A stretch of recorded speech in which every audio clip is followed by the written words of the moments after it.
আল কিতাব আল কিতাব মনে হচ্ছে যেন যালিকাল কিতাবুল লা রাইবা ফিহি হুদাল লিল মুত্তাকিন, এটাই তো ভাবছেন, কিন্তু না, এটি পবিত্র বাইবেলের কথা বলছে। তারা এগুলো আপনাদেরকে বিনামূল্যে দিচ্ছে।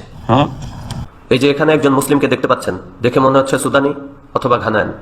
মুসলিমটি মাটিতে বসে পাঠ করছে সুফি তাসবিহ, সুবহানাল্লাহ সুবহানাল্লাহ সুবহানাল্লাহ, এবং এর উপরে রয়েছে লেখা ইন্নাল্লাহা ইউবাশশিরুকি বিকালিমাতিম মিনহু ইসমুহুল মাসিহ ঈসা ইবনু মারইয়ামা। আরবিতে লিখে রেখেছে। মসজিদের বাইরে মুসলিমদেরকে এগুলো দেয়া হচ্ছে একদম ফ্রি। মুসলিমরা যদি দেখে এটি কোরআনের আয়াত, চুমু দিবে, এরপর বাসায় নিয়ে কোরআনের সাথে রেখে দিবে। এগুলো খ্রিস্টান প্রপাগান্ডা। এখানে আরেকটি বই, কেন আমি খ্রিস্টান হয়েছি, লিখেছে সুলতান মোহাম্মদ পল। আগে ছিল সুলতান মোহাম্মদ, এখন হয়েছে পল। আপনি তো রাগ, কিন্তু যখন বইটি খুলবেন ভেতরে দেখবেন কোরআনের আয়াত, আয়াতগুলো কোরআনের। এটা দিয়ে তারা স্বীকার করছে মুসলিম ফিশ। আমরা যখন কোরআনের আয়াত দেখি অটোমেটিকলি এটাতে চুমু দিয়ে থাকি।